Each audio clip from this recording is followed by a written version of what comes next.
Hey guys, it's Morgan from Bellingham Real Estate Company and Live Bellingham Now, and welcome to our Nonprofit November series.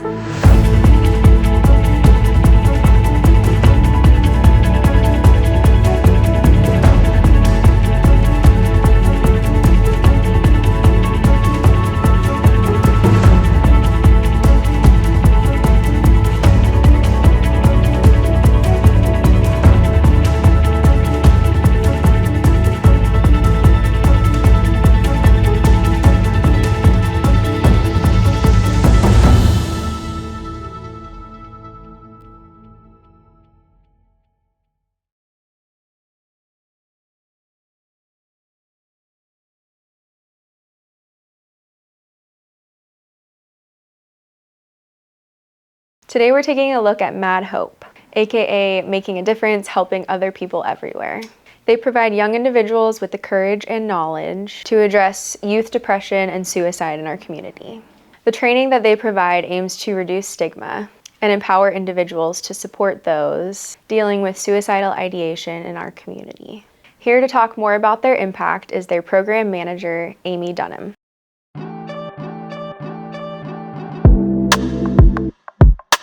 Hello, my name is Amy Dunham. I use she, her pronouns. I am the program manager for the Mad Hope Youth Suicide Prevention and Mental Wellbeing Program, which is a program of the Whatcom Family and Community Network. And we are here at the Whatcom Family and Community Network offices here today. Whatcom Family and Community Network is a nonprofit that is dedicated to helping children, youth, and families by strengthening the communities. And so Mad Hope is one of the programs of that nonprofit. Mad Hope started in 2012. Something that we're really proud of is that it was an idea of young people and it was started by a group of young people. So around that time, there had been about 5 suicides over 5 years of young people in Bellingham. And so these were some of the students that had lost friends. And they just said, you know, we need more support around this topic. What are we doing to help stop youth suicide? And so their advisor, they were in a prevention club called Making a Difference, which is part of our name. And they worked together to convene a community discussion around suicide prevention and youth suicides in the community. And the story famously goes that there were 2 minutes until the meeting was going to start and nobody was there. Everyone felt really discouraged. And then as the clock hit 7 or whatever it was, 200 people came filing into the gym. So the community recognized that there was a big need. And so Jeff McKenna was the name of the advisor. He's like a legend around here. And he helped the young people take what they found in the community discussion and create this program, which is the name of their club, Making a Difference, and then we added the hope to it. Making a Difference, helping other people everywhere is the full name of the program. Over the years, it's looked a lot of different ways. We've tried a lot of different things. So the current program, our main offering is our 3-hour youth suicide prevention and mental well-being training curriculum that we offer for free in any middle school or high school in Whatcom County. And so we talk to the students about ways to keep your mental well-being nice and strong, ways to tend to your mental well-being, and then we also give them resources and tools to recognize when they or a friend might need some support, and then how to get that support, either for yourself or how to help your friend connect with that support as well.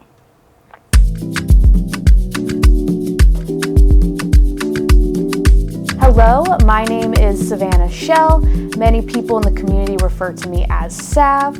I use she, her pronouns, and I am the program coordinator for the Mad Hope Youth Suicide Prevention and Mental Wellbeing Program here at Whatcom Family and Community Network. Who we serve is primarily youth in Whatcom County. We offer our prevention education services to middle and high school classrooms all over Whatcom County.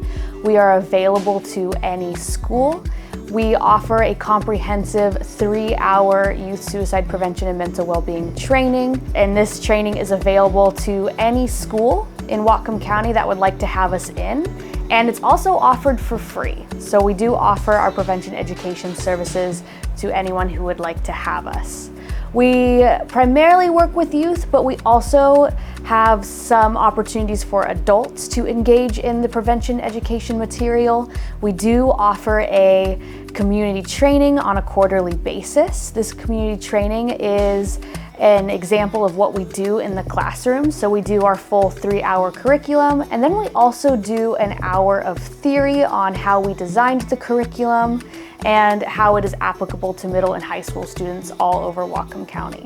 And even though this is an age-appropriate curriculum specifically for middle and high school students, we find that adults actually learn a ton about prevention education in general by attending these community workshops. And these community workshops can help teachers understand what we do with their students in the classrooms. They can also help counselors understand the way we talk about suicide prevention, and also allow parents and family members to experience what their youth may experience in the classrooms.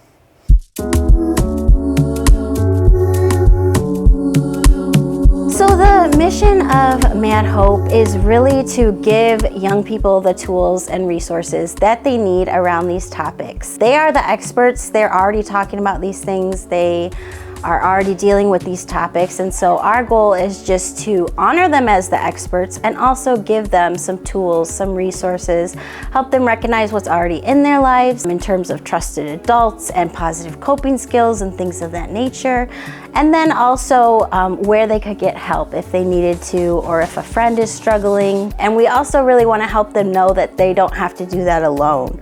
So we talk about how youth are the smoke detectors, not the firefighters. So their job isn't to solve the friend's problem or to talk them out of suicide. It is to recognize that someone needs help and then let those firefighters know, and the firefighters being the trusted adults. Can I ask sort of an off-the-cuff question that I was thinking of? So I happen to work with teen girls. I mentor for junior sorority. And I feel like there's a lot of stigma with teens around like, well, I can't narc out my friend because I feel like I'm tattletelling, even though like I'm worried about their well-being. Can you kind of speak to like, you know, you're not tattling on your friend, you're keeping them safe? Yeah, so we have a whole section in the curriculum called Don't Keep Suicide a Secret. And so we do talk about, you know, it's not unusual that if someone shares that they're having thoughts of suicide, they're gonna ask you to keep it a secret. And we wanna be sure you know that that's a deadly secret that should never be kept. We also show a video about two friends. One in high school had thoughts of suicide, the other helped them through that. So we show what that can actually look like.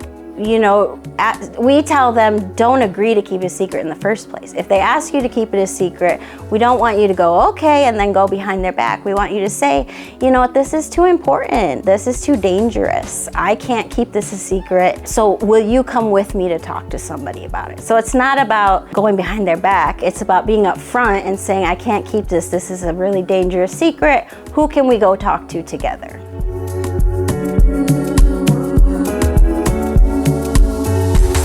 So one of our goals is, in addition to empowering our young people, giving them tools and resources, we also want to be a part of increasing awareness around these issues in our community, and also changing the way that people look at suicide prevention. So for instance, when we say we're a suicide prevention program, people often assume that means we do what's actually called intervention.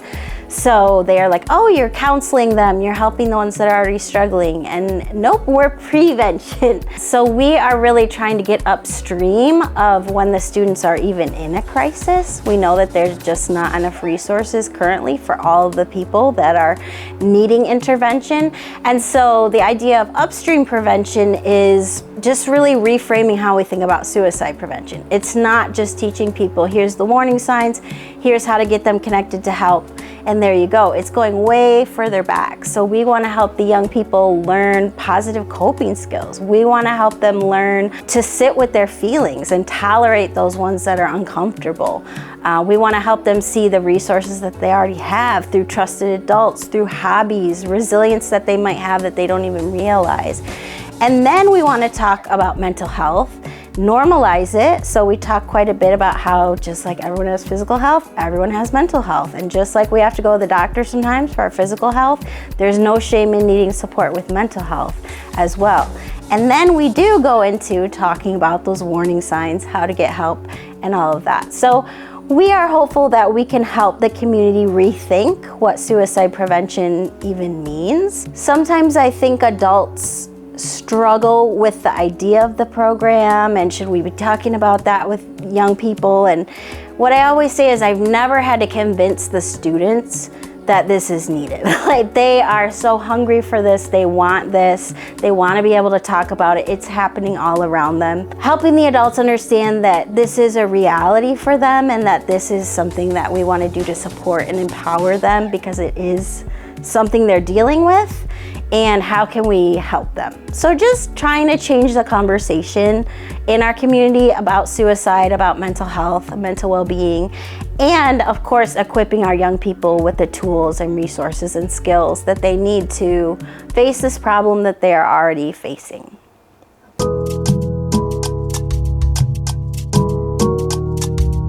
So in addition to our training curriculum, we also try to offer things to where if you were not able to have Mad Hope for whatever reason, you could still benefit. And so we do that in a few different ways. There are a few kind of self-help resources on our website. So there's one around positive self-talk. We know that's something that all people tend to struggle with. There's one around self-love. That is also a common struggle that people have. So looking at those resources, there's some tools on there and some interactive things to help you develop those skills. September is Suicide Prevention Month, National Suicide Prevention Month, and May is National Mental Health Month.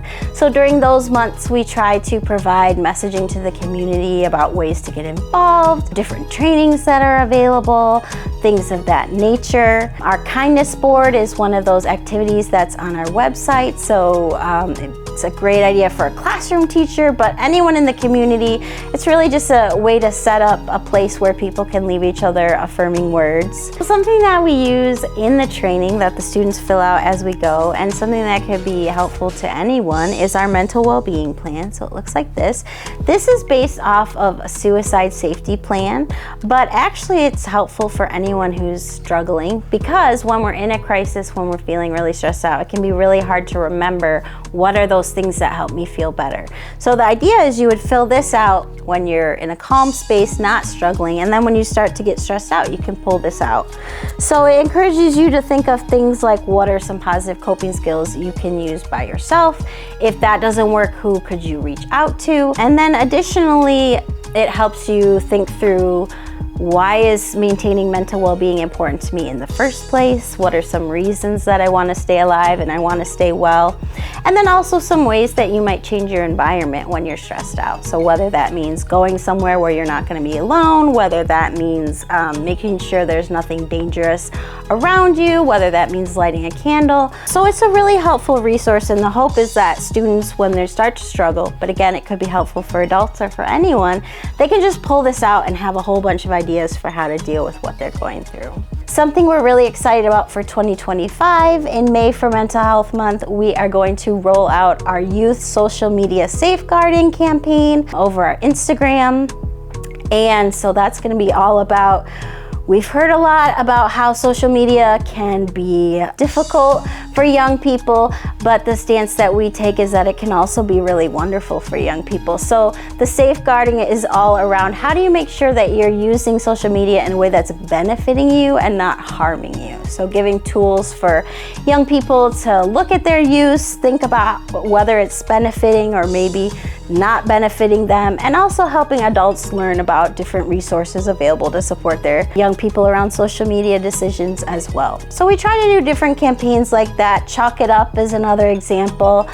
We usually do that in May for Mental Health Month, and we just encourage people to take chalk around the community, write encouraging messages on the sidewalks or the streets. So we try to offer ways to get involved even if you can't bring in the full 3-hour training. Our curriculum is based on prevention science, it is based on safe messaging, it is based on best practices around youth suicide prevention. So there is a lot of science, research, and expertise behind our program. So it is a very strong and evidence-based program.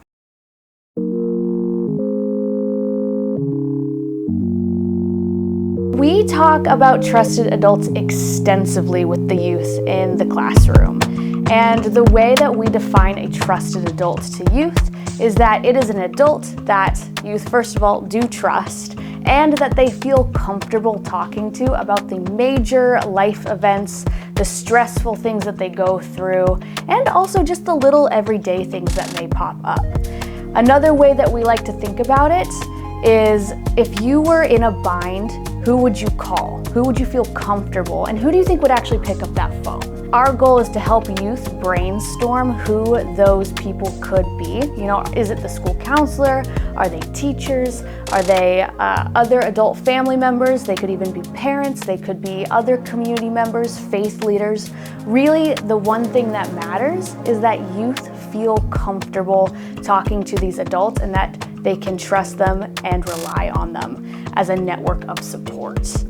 And we actually let youth drive the conversation forward. We let them take charge of this conversation, and youth actually create the workshop themselves. We just help facilitate it. So youth get together. It's usually youth from all different school districts.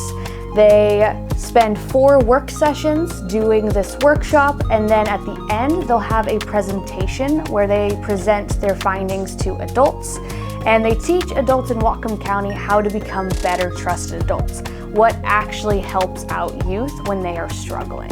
So we are proud of this program because it really shows that youth are the experts in knowing what they need from adults.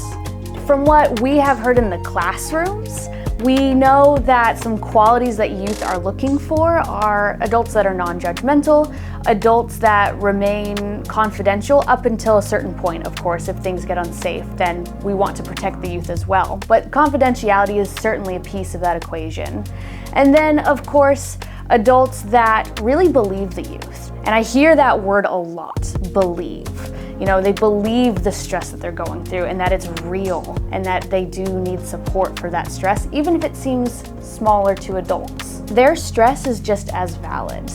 One of my favorite things that I've heard a teacher say was that youth and their emotional horizons are, you know, they're smaller, but because it's on the same horizon, it still feels just as big to them as maybe an adult and their emotional horizons. As you grow older, your emotional horizons expand. As you're growing up, you know, each one of those things that happens to you, those stressors for youth are just as impactful as adult stressors for adults. And I think one of the most powerful things an adult can do is to take those stressors seriously.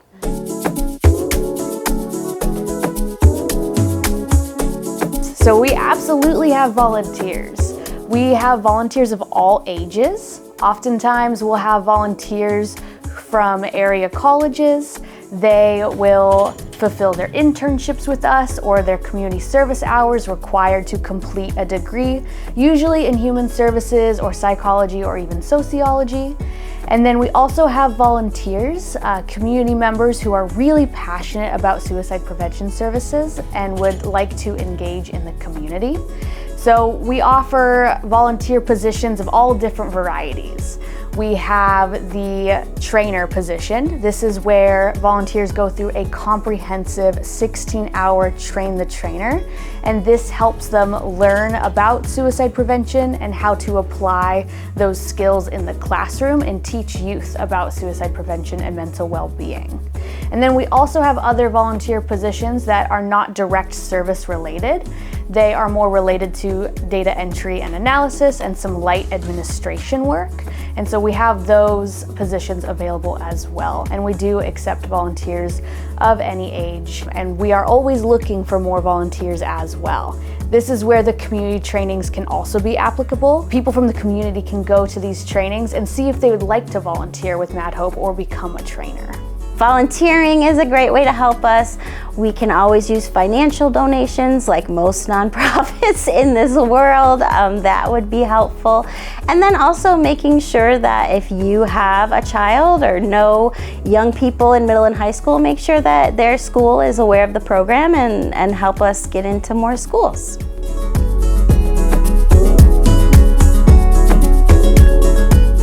just to let everyone know, we do offer community trainings 3 times a year, and those are great opportunities for school staff who thinks they might want to have the training in to come and preview it. What we do is we present the training just like we would in a classroom, so you can see exactly what the students would be doing. It's a great resource for family members who maybe their student is going to have the training or has had the training and they want to learn more about it, and also for anyone in the community who wants to learn more about suicide prevention and mental well-being. While our curriculum is designed to be age appropriate for young people, we have adults tell us all the time that they learn a ton from it just the same. So participating in those community trainings is a great option.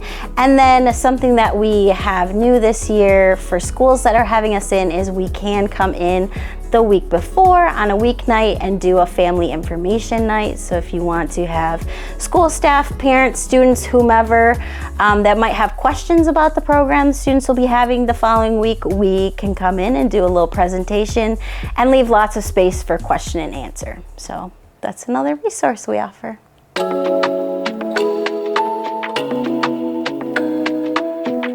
What I wish people understood about the community we're trying to uplift, I want to talk specifically about youth and students.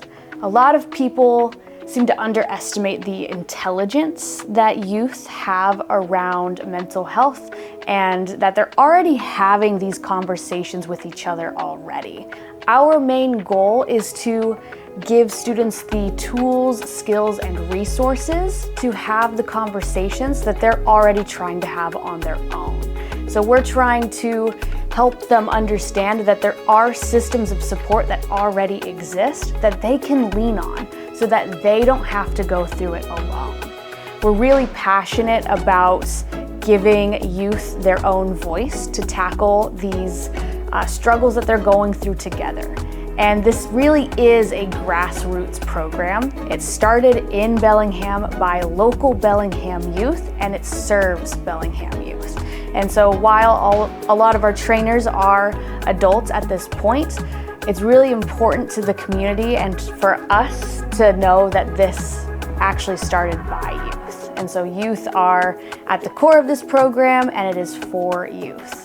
The fastest way to find current information is our Instagram at MadHopeWhatcom. That's where you'll see us post frequent updates about the program, what schools we're going to. We also have our website, madhope.org, that has all of our contact information if you'd like to get a hold of us, to schedule a training, or to ask for more information about community trainings. We are in a place with Mad Hope where we are incredibly proud of the programming. This program since 2012 has looked a variety of different ways. And in COVID, it hit us pretty hard, especially when we couldn't be in the schools for a few years. So we are really proud of this program post-COVID, and we are still trying to build that capacity and those relationships that, had to sort of wane during those COVID years. So building that capacity, getting that funding to help us continue to grow and grow within Whatcom County.